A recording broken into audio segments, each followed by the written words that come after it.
प्रिय छात्रों, कल संविधान निर्माण पाठ के अंतर्गत हमने क्या क्या जाना।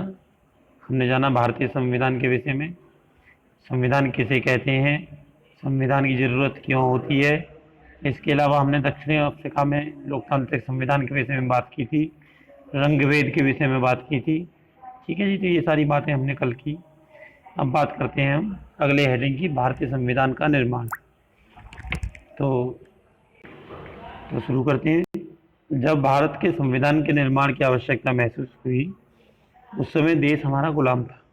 ठीक है जी, क्योंकि सभी राजनेता, सभी लोग जानते थे कि जिस प्रकार से अंग्रेजों ने हमारे देश को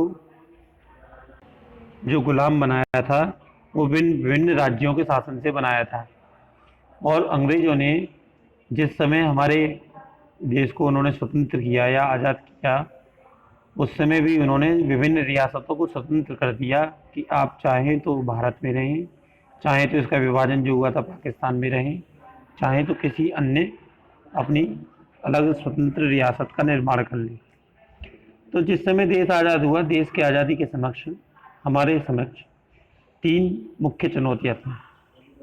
पहली, जो विभिन्न रियासतें थी उनको एक कराना था। दूसरी, जो शरणार्थी दूसरी जगह से हमारे यहाँ आ रहे थे, उनका विस्थापन, मतलब उनके लिए रहने सहने के लिए जगह और रोजगार आदि उपलब्ध कराने थे। और तीसरी जो समस्या थी वो संविधान के निर्माण की समस्या थी। सारी तो संविधान निर्माण की बात करेंगे हम। संविधान निर्माण का रास्ता अगला हेडिंग है। सारी मुश्किलों के बावजूद भारतीय संविधान निर्माता को एक बड़ा लाभ यह था कि उनको विभिन्न मुद्दों पर बहस नहीं करनी थी, क्योंकि जितनी हमारा देश गुलाम रहा था उस दौरान विभिन्न प्रकार के मसौदों के अंतर्गत यह क्लियर कर लिया गया था या इस बारे में विचार कर लिया गया था कि हम किस प्रकार का संविधान चाहते हैं। जैसे बात करें हम, 1928 में ही मोतीलाल नेहरू और कांग्रेस के 8 अन्य नेताओं ने भारत का एक संविधान लिखा था। 1931 में कराची में हुए भारतीय राष्ट्रीय कांग्रेस के अधिवेशन में एक प्रस्ताव में यह रूपरेखा रखी गई कि आज़ाद भारत का संविधान कैसा होगा। इन दोनों ही दस्तावेजों में स्वतंत्र भारत के संविधान में सार्वभौमिक वयस्क मताधिकार, स्वतंत्रता और समानता का अधिकार, अल्पसंख्यकों के अधिकार की रक्षा की बात की गई थी। इस प्रकार संविधान की रचना करने के लिए बैठने से पहले ही कुछ बुनियादी मूल्यों पर सभी नेताओं की सहमति बन चुकी थी। तो कहने का तात्पर्य क्या है? कहने का तात्पर्य यह है कि लोग सहमत थे कि हमें अपने संविधान जब भी हम बनाएंगे, जैसा हमारा संविधान का निर्माण होगा, उसमें ये बुनियादी तो होने जरूरी है, जैसे स्वतंत्रता का अधिकार, समानता का अधिकार, अल्पसंख्यकों की रक्षा का अधिकार। ठीक है।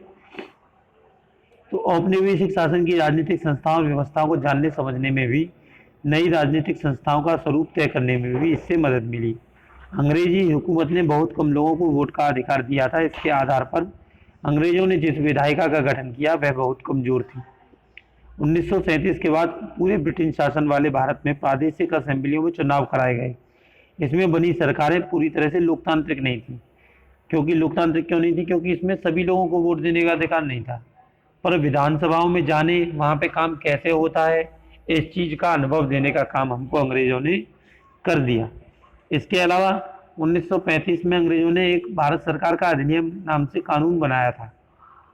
वह कानून भी हमारे संविधान के निर्माण में बहुत हेल्पफुल रहा।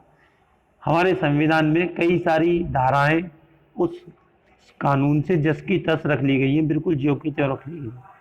ठीक है। आज़ादी के बाद भारत के स्वरूप को लेकर वर्षों से पहले से चले चिंतन और बहसों ने भी काफ़ी लाभ पहुंचाया। हमारे नेताओं में इतना आत्मविश्वास आ गया था कि उन्हें बाहर के विचार और अनुभवों को अपनी ज़रूरत के अनुसार अपनाने में कोई हिचक नहीं थी। तो नेताओं ने क्या किया? जो हमारे संविधान के निर्माण के जो लोग थे, सदस्य थे, उन्होंने विभिन्न देशों के संविधानों को पढ़ा। जैसे समाजवाद, रूस में हुई समाजवादी क्रांति के विषय में पढ़ा, फ्रांसीसी क्रांति के आदर्शों को पढ़ा, ब्रिटेन के संसदीय कामकाज को पढ़ा, अमेरिका के मौलिक अधिकारों को पढ़ा। ठीक है। तो विभिन्न देशों के संविधानों को पढ़ने के बाद उन्होंने जो भी चीज़ें उनको अच्छी लगी, उन्हें अपने संविधान में अपनी परिस्थितियों के अनुसार रखने का प्रयास किया। ठीक है।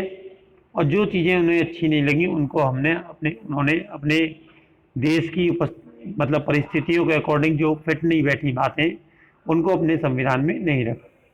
इसीलिए जो हमारा देश का संविधान है वह एक बहुत बड़ा संविधान निर्मित हुआ है।